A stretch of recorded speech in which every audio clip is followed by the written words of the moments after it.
तो हाँ जी, आपका नाम है दशरथ शर्मा और आपकी जो कुंडली है इसमें देखो जी ग्रह अच्छे भी हैं, कुछ ग्रह मुझे खराब भी लगे हैं। खासकर आपका राहु और केतु ये ग्रह मुझे ज़्यादा आपके खराब लगे हैं क्योंकि ये दोनों नीच के बैठे हैं। बाकी सूर्य बहुत अच्छा है जो कि उच्च का बैठा है, मंगल अच्छा है, शुक्र अपने घर में बैठा है वो भी अच्छा है, गुरु रले मिले फल देगा, बुध भी रले मिले फल देगा, शनि भी रले मिले फल देगा। और आपने मुझे सवाल लिख के भेजे हैं। आपने अपने कामकाज के बारे में पूछा है, माता की हेल्थ के बारे में पूछा है और संतान के बारे में पूछा है। तो आपको पूरा मैं विस्तार में समझाऊंगा। तो जैसे कि देखो जी ये जो कुंडली होती है, आपको वैसे पता भी आपने जैसे लिख रखा था कि राहु 5वें घर में है, इसका मतलब आपको थोड़ा बहुत इसका नॉलेज है कुंडली का। ये अच्छी बात है, मुझे समझाने में आपको आसानी होगी। अब ये जो कुंडली में देखो जी 12 घर यहाँ पे मैंने लिख रखे हैं, एक बार मैं रिपीट करता हूँ। ये जो एक लिखा है ये है पहला घर, और पहले घर से देखा जाएगा आपका शरीर कैसा होगा, हेल्थ कैसी होगी, स्वभाव कैसा, रंग रूप कैसा, पर्सनैलिटी, सर मस्तक पहले घर से पता करेंगे। दूसरा घर आपके है धन जोड़ने का। तीसरा घर छोटे भाई बहन। चौथा घर आपकी है माता, मकान और वाहन का। पांचवा घर बच्चों का है। छठा घर शत्रु, रोग, कर्जा। सातवां घर पत्नी का। आठवें घर से उम्र आपकी देखेंगे। नौवें घर से भाग्य देखा जाएगा। 10वां घर काम काज का है। 11वां घर है लाभ। और 12वें घर से आपके खर्चे देखेंगे। मतलब हमने जो कुछ देखना है वो घर देखना है। जैसे कि देखो जी मान लो आपने अपने छोटे भाई बहनों के बारे में जानना है, तो तीसरा घर देखना पड़ेगा क्योंकि तीसरा घर है छोटे भाई बहनों का। और तीसरे घर में लिखा है 6। 6 है कन्या राशि, मालक है बुध। तो आपके छोटे भाई बहनों के लिए हमें बुध को देखना पड़ेगा। ऐसे ही हमने मान लो आपके धन जोड़ने के बारे में पता करना है, तो दूसरा घर है धन जोड़ने का। और दूसरे घर में लिखा है 5 जो कि सिंह राशि, मालक है सूर्य। तो आपके धन जोड़ने के लिए सूर्य को देखना पड़ेगा। तो मेरा कहने का मतलब ये है कि जो भी कुछ देखना है हमें कुंडली में वो घर देखना है, और घर का जो मालक है वो मालक देखा जाता है। अब ये देखो जी क्या होगा, ये जो 9 ग्रह हैं, क्योंकि आपको मैंने जैसे बोला आपके ग्रह अच्छे भी हैं, कुछ ग्रह खराब है। खासकर राहु आपका बहुत ज्यादा खराब है, नीच का है। और ऐसे ही केतु। अब राहु जो आपका खराब है, नीच का बैठा है, ये क्या करेगा, आपको जीवन भर खराब फल देगा। मतलब बचपन से लेके आपके बुढ़ापे तक खराब फल देता रहेगा, बुरे फल देता रहेगा। और इसका बुरा फल कई गुना बढ़ जाएगा इसकी दशा आने पर। जब भी कभी इसकी दशा चलेगी आपके ऊपर, उस समय इसका जो असर है वो बढ़ जाएगा। ऐसे सूर्य अच्छा है, उच्च का बैठा है तो अच्छे फल देगा, लेकिन इसकी दशा में इसका अच्छा फल जो है वो बढ़ जाएगा। तो मेरा कहने का मतलब है कि जो इनका इन ग्रहों का असर है वो बढ़ जाता है इनकी दशा में। तो अभी इन ग्रहों में आपके ऊपर सबसे जो बड़ा असर है वो है इस शनि ग्रह का, क्योंकि शनि की चल रही है आपके ऊपर महादशा, जो कि 8 में चली थी और ये 27 में खत्म होगी। तो अभी जो भी शनि ने आपको अच्छा बुरा फल देना, अभी इसकी दशा में वो कई गुना बढ़ चुका है। और दूसरा असर आपके ऊपर है इस गुरु ग्रह का। गुरु की चल रही है अंतरदशा। ये 9वां महीना 24 से अभी चली है, पिछले महीने 9वां महीना 24 में चली है, खत्म होगी तीसरा महीना 27 में। तो हमने क्या देखा कि असर देखो जी मैं फिर बोलूंगा इन सभी ग्रहों का है आपके ऊपर, लेकिन ज्यादा असर है इस शनि का, और दूसरा है गुरु ग्रह का। और एक तीसरा भी असर आपके ऊपर है वो है शनि की साढ़सती का, आपके ऊपर साढ़सती भी चली हुई है। सबसे पहले मैं शनि की ही बात करूंगा कि शनि की जो महादशा चली है ये आपको अच्छे फल देगा या बुरे फल देगा। तो शनि को विस्तार में जानते हैं। तो शनि देखो जी आपका बैठा है कुंडली के 8वें घर में। पहले समझो 8वें घर से क्या देखा जाएगा, 8वें घर से आपकी उम्र देखी जाएगी। 8वें घर से और भी काफी चीजें हैं। मृत्यु देखी जाती है, मृत्यु आपकी कैसी होगी, मृत्यु कष्ट, लंबी बीमारी, दुर्घटना, गुप्त रोग, गुप्त विद्या, ससुराल कैसा होगा। अब देखो जी मैंने आपको क्या बोला था, घर का मालक देखो। तो 8वें घर के बारे में जानना है तो 8वें घर का जो मालक है उसको देखना पड़ेगा। तो 8वें घर में क्या लिखा है, 11 लिखा हुआ है। 11 है कुंभ राशि, मालक है शनि, हमें देखना पड़ेगा शनि को। और शनि कहाँ बैठा है, इसी घर में बैठा है। तो ये एक बहुत अच्छी बात है, मतलब शनि 8वें घर में अपने ही घर में बैठा है, तो अपने घर का करेगा अच्छा, सीधी सी बात है। यहाँ ये जो ग्रह हैं अगर ये अपने घर में बैठे हैं, अपने घर का बहुत अच्छा करते हैं। दोस्त के घर में जाके बैठे हैं वहां पे भी अच्छा करते हैं, उच्च के बैठे हैं वहां पे भी अच्छा करते हैं। लेकिन अगर ये ग्रह दुश्मन के घर में बैठे हैं वहां पे अच्छे फल नहीं देते, या नीच के बैठे हैं तो बड़े लेवल पे खराब फल देते हैं। तो शनि आपका देखो जी 8वें घर में बैठा है, अपने ही घर में है, इसका अपना ही घर है, और वैसे भी इस घर का कारक भी होता है। तो शनि क्या करेगा, 8वें घर का अच्छा करेगा। 8वां घर जैसे कि आपकी उम्र का है, तो शनि आपकी उम्र बहुत ज़्यादा लंबी कर देगा। वैसे भी शनि जहाँ बैठता है उस घर की वृद्धि करता है, जैसे राहु जहाँ बैठता है उस घर की हानि करता है। तो शनि देखो जी, इनका सबका अपना अपना स्वभाव है। शनि जहाँ बैठेगा उस घर की वृद्धि करता है। अभी यहाँ पे वृद्धि किसकी करेगा? आठवां घर आयु का है, आयु की वृद्धि कर देगा, आपकी उम्र लंबी कर देगा ये शनि। ऐसे ही आठवें घर से गुप्त विद्या देखी जाती है, आपको गुप्त विद्या का जानकार बनाएगा, जैसे कोई ज्योतिष विद्या होगा, तंत्र मंत्र ऐसे। तो और भी शनि आठवें घर का अच्छा करेगा। अब देखो जी, शनि इस कुंडली में एक और घर का मालक है, इससे सातवें घर का। सातवां घर है आपकी पत्नी का घर। अगर आपकी पत्नी देखनी है, सातवां घर देखेंगे, सातवें घर में लिखा है 10, और ये है मकर राशि, मालक इसका भी शनि बना। मतलब शनि की इस कुंडली में दो घर हैं। एक तो शनि जहां बैठा आठवें घर में उस घर का भी मालक है, और शनि सातवें घर का भी मालक है, जो कि है पत्नी का घर। शनि वैसे ही दिखा रहा है कि पत्नी का सुख अच्छा है, लेकिन थोड़ा सा पत्नी संबंधी कोई दिक्कतें आपको जरूर आएंगी, जैसे कि आपके विवाह में देरी होना, या विवाह हो गया तो थोड़ा सा पत्नी से मनमुटाव होना, या बीमार होना पत्नी का, क्योंकि आठवां घर बीमारी का भी है, पत्नी बीमारी। और कोई ना कोई दिक्कत आती है। वैसे देखो जी, ऐसा शास्त्रों में लिखा रखा है, आपको मैं बता देता हूँ कि वैसे विवाह का सुख अच्छा होता है, लेकिन बुढ़ापे में जाके पत्नी कहते हैं साथ छोड़ देती है। ये शास्त्रों में लिखा रखा है इसके बारे में, कि बुढ़ापे में जो पत्नी वो साथ छोड़ देती है, या पत्नी की डेथ पहले हो जाती है, ये लिख रखा है। तो आपको मैं बता रहा हूँ, उसका वैसे मुझे कन्फर्म नहीं, लेकिन फिर भी थोड़ा बहुत जैसे मैंने बोला, पत्नी विवाह में देरी तो करेगा, क्योंकि शनि की राशि है, विवाह विलंब से होगा। और पत्नी से थोड़ा बहुत मनमुटाव, जब पत्नी बीमार होना।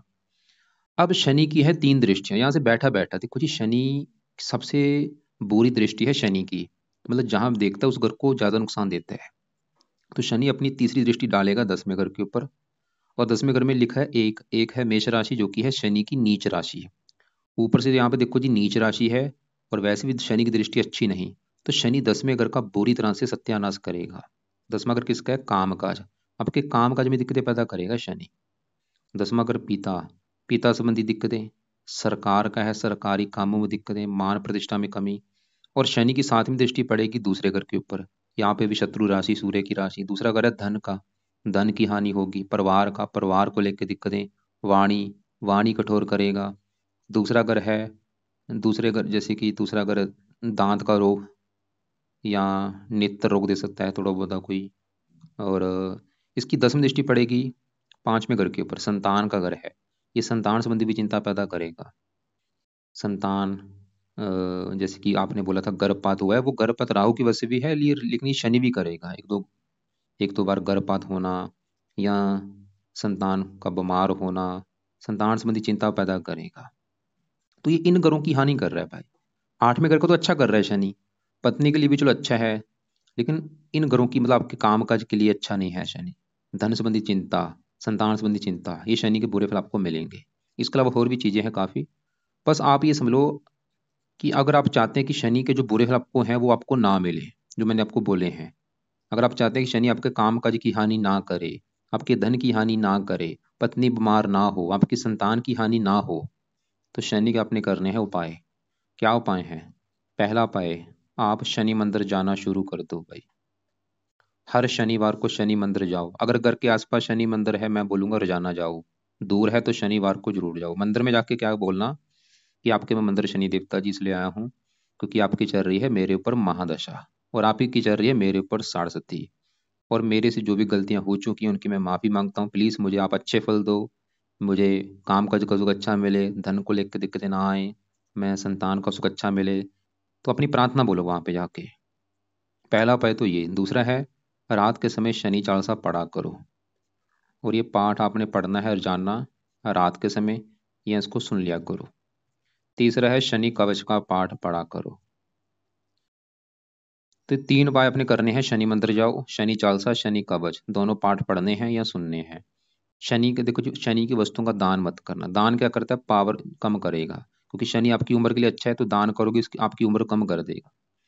तो दान मत करना। वैसे शनि मंदिर में जाके पैसे का माथा टेक दो, 50 का माथा टेको। वैसे दान इसकी जो वस्तु है उसका मत दान मत करना। तो ये शनि के उपाय अपने करने हैं। मंदिर जाओ, शनि चालीसा पढ़ लो, शनि कवच, ये दोनों पाठ रात को पढ़ लिया करो या सुन लिया करो। और भी काफी उपाय हैं, जैसे कि चौथा उपाय है, हनुमान जी के भी भक्तों को शनि परेशान नहीं करता, तो हनुमान चालीसा पढ़ो, बजरंग बाण पढ़ो, मतलब हनुमान जी की पूजा उपासना करो।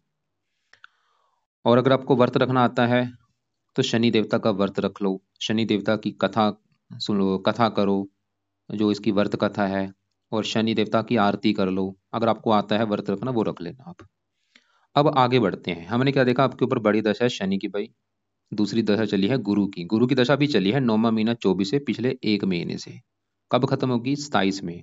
लेकिन गुरु की दशा से पहले किसकी थी आपकी? राहु की दशा थी भाई। तो राहु की देखो जी दशा आपकी चली थी 11 महीने 21 में चली थी, और अभी खत्म हुई है पिछले 1 महीने में। मतलब पिछले 3-4 साल से आपके ऊपर राहु की दशा चल रही थी। और राहु आपकी कुंडली में सबसे ज्यादा बड़े लेवल पे मुझे खराब लगा है। आप ये समझ लो पिछले 3-4 साल से आपका बुरा समय चल रहा था, लेकिन वो अभी खत्म हो चुकी है दशा, क्योंकि अभी गुरु की दशा चल चुकी है। और यहाँ पे एक मैं बात और बता दूं, ये जो शनि है ये बैठा अपने घर में है, लेकिन ये राहु के नक्षत्र में बैठा है भाई। और राहु बैठा है नीच का। तो ये शनि आपकी हेल्थ भी खराब कर सकता है। हेल्थ में भी दिक्कतें आपको पैदा कर सकता है, पेट का रोग देना या और कोई हेल्थ संबंधी दिक्कतें पैदा आपको करेगा। अब राहु जो है आपकी दशा मैंने वैसे बोला निकल चुकी है, मतलब वो आपका बुरा समय गया होगा भाई। अब वो राहु क्या बुरे फल देगा इसको कैसे, क्योंकि राहु का भी सही होना जरूरी है। क्योंकि राहु मैंने बोला सबसे ज्यादा कुंडली में खराब आपका राहु है। तो राहु जहाँ बैठा है वो है 5वां घर। 5वां घर है संतान का। आपकी जो संतान है 5वां घर देखेंगे। 5वां घर पढ़ाई का भी है, बुद्धि का भी है। अब यहाँ पे भी फार्मूला क्या था, घर का मालक देखो। 5वें घर में 8 लिखा है, वृश्चिक राशि है, मालक है मंगल। तो हमें देखना पड़ेगा मंगल को, संतान पढ़ाई के लिए। और मंगल के अलावा 5वें घर में राहु बैठा है, उसको भी देखेंगे। और 5वें घर के ऊपर शनि की दृष्टि है, वो हम पहले देख चुके हैं। वैसे शुक्र की भी दृष्टि है। तो अब देखो जी 5वें घर में जो राहु है वो यहाँ पे 5वें घर में बैठा है। 8 नंबर जो लिखा है वृश्चिक राशि में राहु नीच का बैठा है। मतलब आपका राहु क्यों खराब है, सवाल ये है। वो नीच का होने की वजह से खराब है। क्या खराब फल देगा? लेकिन एक यहाँ पे बात आपको बता दूं। आपको देखो जी, मुझे भी दिख रहा है कि 5वें घर में बैठा, आपको भी दिख रहा है कि राहु 5वें घर में बैठा है, लेकिन ऐसा नहीं है भाई। इसको अगर चलित कुंडली में मैं देखूं, चलित कुंडली में इसका जो बड़ा हिस्सा है 70% हिस्सा वो है चौथे घर के ऊपर। ये आपको जो ज्यादा फल देगा राहु चौथे घर के हिसाब से देगा। 5वें घर के फल देगा, थोड़े से देगा 10-20%, लेकिन ज्यादा फल चौथे घर के हिसाब से देगा। अब 5वें घर के फल क्या देगा? 5वां घर जैसे संतान का है, तो ये संतान संबंधी चिंता तो करेगा ही। हजारों कुंडली मैंने देखी, जब भी राहु 5वें घर में होता है संतान संबंधी चिंता पैदा करता है। सबकी दिक्कतें अलग अलग होती हैं, जैसे कि गर्भपात होना, संतान का ऑपरेशन के द्वारा होना, संतान में देरी होना, लड़कियां ज्यादा होना, पुत्र होता ही नहीं, या पुत्र देरी से होता है। ऐसी लोगों को दिक्कतें आती हैं। लेकिन मैंने आपको क्या बोला, राहु का बड़ा हिस्सा है चौथे घर के ऊपर। तो इसकी वजह से ये दिक्कतें 5वें घर की जो भी मैंने बोली हैं दिक्कतें आपको आएंगी कम मात्रा में, क्योंकि बड़ा हिस्सा है चौथे घर के ऊपर चलित कुंडली में। और 5वां घर पढ़ाई का, पढ़ाई में दिक्कतें, बुद्धि भ्रमित, लेकिन बड़ा हिस्सा है चौथे घर के ऊपर। अब चौथा घर जो है, ये चौथा घर है आपकी माता का घर, मकान का घर, वाहन, भूमि, जमीन, जायदाद, नौकर चाकर, ये हम चौथे घर से देखेंगे। और फार्मूला है घर का मालक देखो। तो चौथे घर में 7 लिखा है, तुला राशि, मालक शुक्र। हमें शुक्र को भी देखना पड़ेगा। शुक्र तो बहुत अच्छा है, वो तो ये दिखा रहा है कि माता, मकान, वाहन का सुख अच्छा है। अब चौथे घर में बैठे गुरु को भी देखना पड़ेगा। और चौथे घर के ऊपर राहु का बड़ा हिस्सा है, तो राहु को अभी हम देखते हैं। तो राहु देखो जी चौथे घर के जो फल देगा, ऐसा नहीं कि चौथे घर में ये तुला राशि में चला जाएगा, रहेगा वृश्चिक राशि में।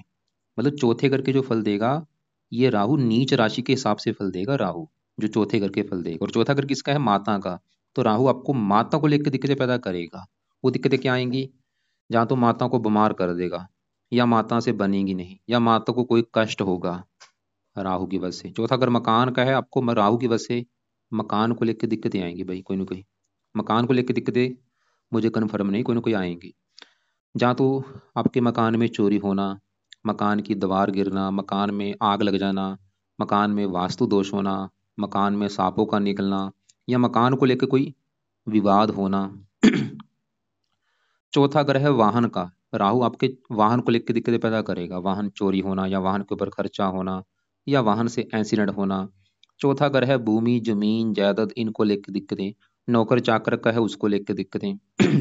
चौथा ग्रह जन्मभूमि का है, जन्मभूमि को लेकर दिक्कतें आती है। मतलब जन्मभूमि पर राहु टिकने नहीं देता, जन्मभूमि छोड़नी पड़ती है। तो राहु देखो जी राहु आपके 5वें घर को भी खराब कर रहा है, लेकिन ज्यादा चौथे घर को करेगा। चौथे घर से दृष्टियां भी हैं। 5वीं दृष्टि पड़ेगी 8वें घर के ऊपर, 7वीं 10वें घर के ऊपर। काम काज में दिक्कतें बहुत सारी पैदा करेगा, बाहर खर्चे बढ़ाएगा। लेकिन यहाँ पे एक अच्छी बात है कि राहु आपका 0 डिग्री का बैठा है, उसमें बलहीन है, मतलब जो बुरे फल दे रहा है वो कम मात्रा में वैसे दे रहा है आपको, बिल्कुल बलहीन बैठा है। तो अब सवाल है कि राहु को कैसे सही किया जाए। राहु के देखो जी, आप करो उपाय। क्या उपाय है?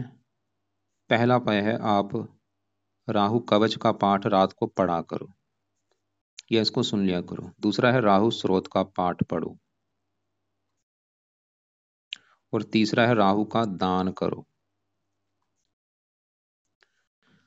राहु देखो जी, 5वें घर में जो बैठता है इसे कहते हैं सर्प दोष बनता है। सर्प दोष की वजह से ऐसे लोगों को, मतलब आपने पिछले जन्म में कोई सांप को मारा था, उसकी वजह से वो ये दोष बन जाता है। तो खासकर ऐसी वजह से, मतलब पुत्र होता नहीं या देरी से होता है, मैंने जैसे मैं फिर बोल रहा हूँ, ये बड़ा हिस्सा वैसे चौथे घर के ऊपर, फिर भी थोड़ा बहुत तो असर तो रहेगा। तो ये आप ये मतलब अगर आप, क्योंकि संतान को लेकर दिक्कत आनी है, और ये कष्ट का कैसे खत्म होगा, जब आप ये राहु के पाए करेंगे, जहाँ वैसे भी ये सर्प दोष की शांति भी होती है। वो एक देखो काल सर्प दोष होता है, वो अलग चीज है, उसको एक साथ मत जोड़ना, ये अलग है, सर्प दोष अलग है। इसके लिए आप क्या करो, नाग नागिन का जोड़ा लेके मंदिर में चढ़ा सकते हो, या किसी जीवित सांप नाग नागिन का जो जोड़ा हो जीवित, उसको छोड़ सकते हो। खासकर नाग पंचमी को, नाग पंचमी का दिन होगा उस दिन, जीवित किसी सपेरे से नाग नागिन का जोड़ा ले लो, उसको पैसे दो, जितने वो पैसे मांगता है उसको जंगल में छोड़ दो। वो नहीं कर सकते तो चांदी के नाग नागिन का आप किसी शिव जी के मंदिर में चढ़ा लो, खासकर नाग पंचमी को, या आगे पीछे भी कर सकते हो। बाकी ये उपाय करो, आप राहु कवच का पाठ पढ़ो, स्रोत पढ़ो, रात के समय शाम के समय, या राहु की वस्तुओं का दान करो। और राहु के लिए आप शिव जी की पूजा उपासना और हनुमान जी की पूजा उपासना करो। हनुमान जी की मैंने इसलिए बोली है क्योंकि हनुमान जी से आपका शनि भी अच्छा रहेगा, क्योंकि शनि की महादशा है, साढ़सती है। क्योंकि हनुमान जी शनि के भक्तों को परेशान, जो शनि देवता है वो हनुमान जी के भक्तों को परेशान नहीं करता। और हनुमान जी की जो पूजा उपासना करता है, राहु भी उसको कष्ट नहीं देता। तो हनुमान जी की पूजा उपासना जरूर करो। बाकी देखो जी, चौथे घर में मैंने बोला था गुरु को भी देखना पड़ेगा। अब गुरु की अगर बात करूं, जिसकी आपकी दशा चली, सवाल है कि गुरु कैसा आपका, जिसकी दशा चली है, मैंने आपको बोला था रले मिले फल देगा। गुरु देखो जी, गुरु भी आपका चौथे घर में बैठा है, और शुक्र घर में बैठा है। शुक्र को गुरु मानता है दुश्मन, और गुरु का घर कौन सा, एक तो ये छठा घर है गुरु का, और ये नौवां घर। नौवें घर से तो देखा जाएगा आपका भाग्य है। अगर आपका भाग्य देखना है कि आप कितने भाग्यशाली होंगे, नौवां घर, नौवें घर में 12 लिखा है, मीन राशि मालक गुरु। भाग्य आपका गुरु से देखा जाएगा, गुरु है इस छठे घर का भी मालक। छठे घर में 9 लिखा है, धनु राशि मालक गुरु। छठा घर देखो जी रोग का होता है, रोग। रोग जाके बैठा है चौथे घर में गुरु, मतलब रोग, चौथा घर माता, गुरु, गुरु भी आपकी माता को बीमार करेगा भाई, क्योंकि रोग माता घर में बैठा है। चौथा छठा घर शत्रु, थोड़ा सा माता से मनमुटाव होना। यहाँ पे देखो जी नेगेटिव बात क्या है, गुरु भी राहु के नक्षत्र में बैठा है, ये गड़बड़ हो चुकी है। ये गुरु भी राहु के नक्षत्र में बैठा है, मतलब गुरु भी थोड़ा सा चौथे घर को लेकर दिक्कतें करेगा, माता मकान वाहन। फिर भी वैसे इस घर की हानि भी करेगा, इस घर का अच्छा भी करेगा, क्योंकि भाग्यश भी है। तो भाग्यवंशी वैसे आपको माता मकान वाहन का सुख मिलेगा, लेकिन इनको लेके थोड़ी सी दिक्कतें भी आती रहेंगी लाइफ में, माता मकान वाहनों को लेके। और इसकी दृष्टियां हैं, दृष्टि वैसे गुरु की अच्छी होती है, 8वें घर को देख रहा है, काम काज के लिए अच्छा, मतलब अभी गुरु की दशा भी ये काम काज के लिए अच्छा है वैसे, काम काज हो गया, 12वें घर को देख रहा है। फिर भी आप देखो जी, गुरु के आप उपाय करो ताकि ये दशा आपकी अच्छी जाए। क्या उपाय है, गुरु मतलब बृहस्पति को कहते हैं। तो आपने एक तो पढ़ना है बृहस्पति कवच का पाठ, दूसरा है बृहस्पति स्रोत का पाठ। ये दो पाठ सुबह के टाइम पढ़ा करो, इनको दो दो तीन तीन बार पढ़ो सुबह के टाइम। बाकी यहाँ पे आपके मंगल की मैं बात करता हूँ। मंगल मैंने बोला था इस 5वें घर का मालिक है, जहाँ पे राहु बैठा है। 5वें, क्योंकि संतान के लिए मैंने बोला था 3 ग्रह देखने पड़ेंगे। 5वें घर के ऊपर राहु बैठा, उसको हमने देखा, वो ये दिखा रहा है कि संतान को लेकर दिक्कतें आएंगी। शनि दृष्टि दे रहा है, वो भी इस घर की हानि कर रहा है कि संतान को लेकर दिक्कतें आएंगी। लेकिन 5वें घर में जो 8 लिखा है, मालक मंगल को भी देखना पड़ेगा। और मंगल आपका है बहुत अच्छा, क्यों?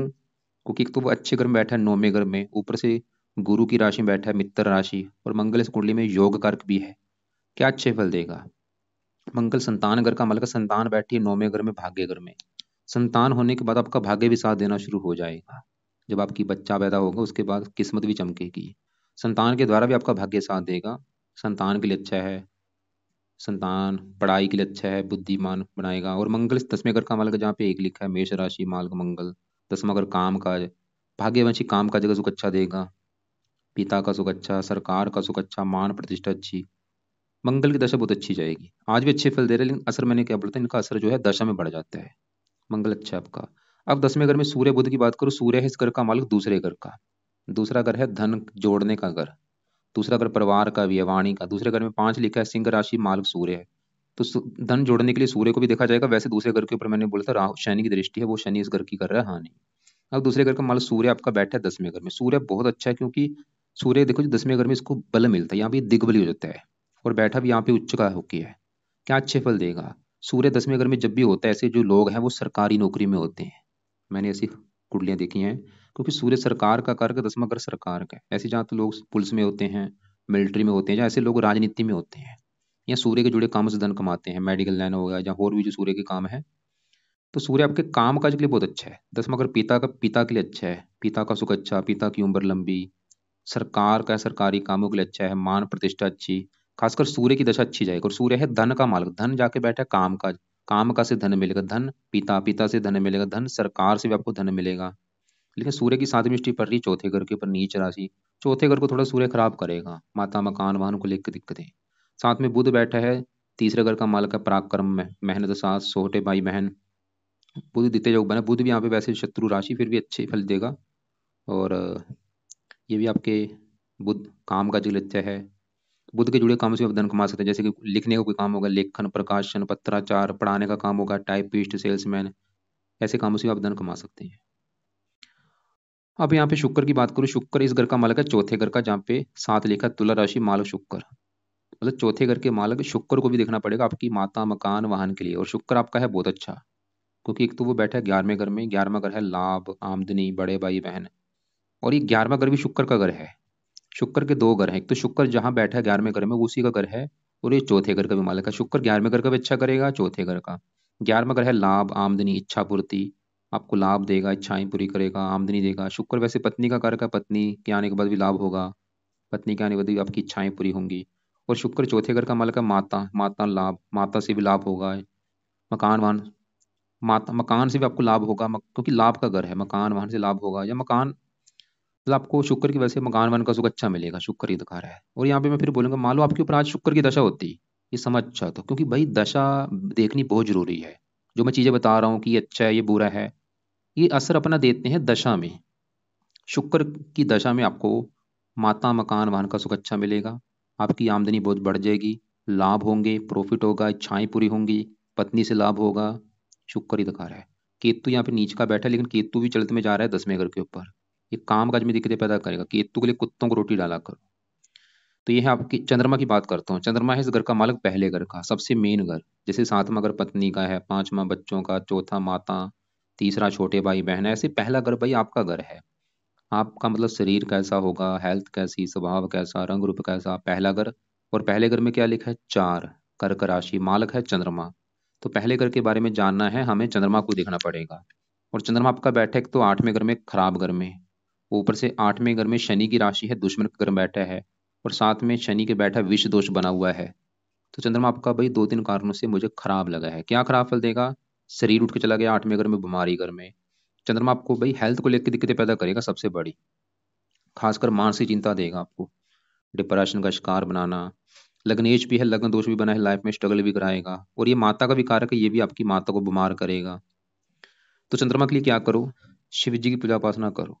शिव जी की पूजा उपासना से चंद्रमा भी अच्छा होगा, राहु भी अच्छा होगा। अब शिव जी की पूजा उपासना में क्या करना है, शिव जी के मंदिर में जाके ओम नमः शिवाय का जाप किया अगर, वहां पे बैठ जाओ, वहां पे 10 मिनट 15 मिनट बैठ के ओम नमः शिवाय, ओम नमः शिवाय जाप करो। चाहे वहां पे जाके कर लो, चाहे घर पे जाप किया करो इसका।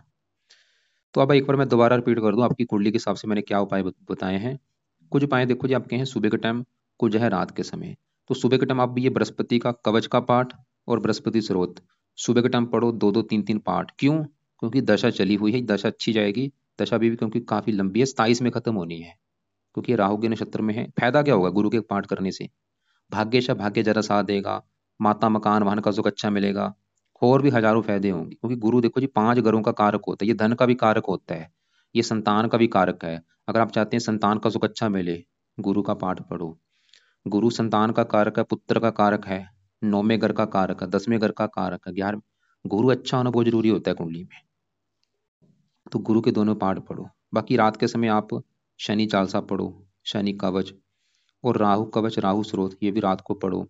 इसके अलावा क्या क्या चीजें बोली हैं, राहु का दान करो, केतु का दान करो, शनि मंदिर जाना शुरू कर दो, हनुमान चालीसा पढ़ो सुबह शाम, या कम से कम एक टाइम जरूर पढ़ो, और शिव जी की पूजा उपासना करो। ये है आपकी कुंडली के हिसाब से उपाय। और एक आप, अगर आपका संतान को लेकर सवाल है तो आप संतान गोपाल स्रोत का पाठ पढ़ो। जब तक आपकी संतान नहीं हो जाती, संतान गोपाल स्रोत का पाठ पढ़ो। तो आपकी देखो जी, जो आपका सवाल है गर्भपात हुआ है, वो शनि भी बड़ा कारण है, राहु भी है लेकिन शनि भी कारण है।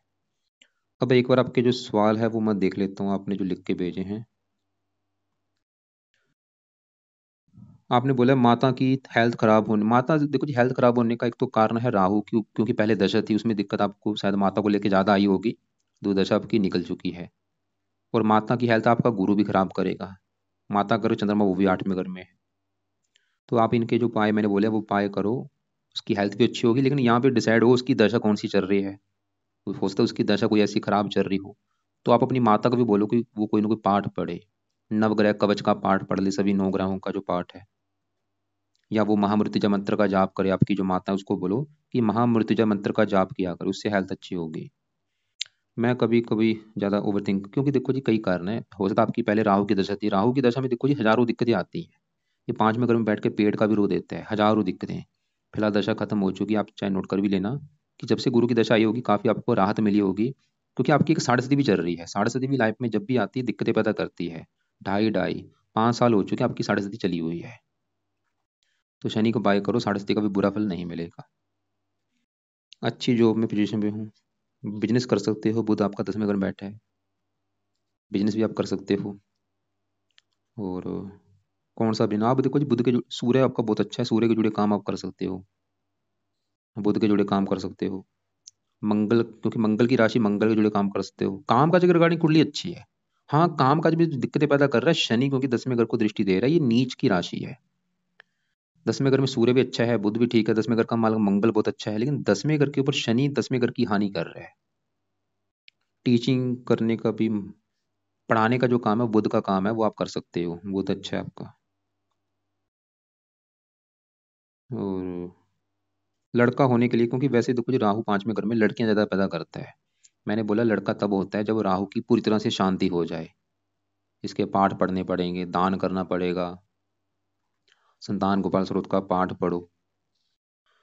फिलहाल अभी गुरु की दशा है इसमें, क्योंकि गुरु संतान का कारक होता है, पुत्र का भी कारक है, इसमें आप संतान लेना हो। जो आपका गर्भपात पत्नी का हुआ है वो राहु की दशा में आपने ट्राई की होगी, क्योंकि राहु वैसे ही संतान घर में बैठा हुआ है नीच का, उसमें तो आपको संतान लेनी नहीं चाहिए थी।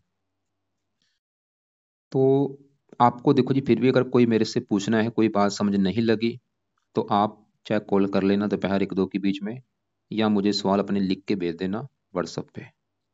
इसके अलावा अलग से जो वीडियो आपको भेजूंगा उनको देख लेना। दान किसका बोला है, एक तो राहु का बोला है और केतु का, इन दोनों के दान करने, इसके अलावा किसी का दान आपने नहीं करना। सूर्य को जल नहीं देना।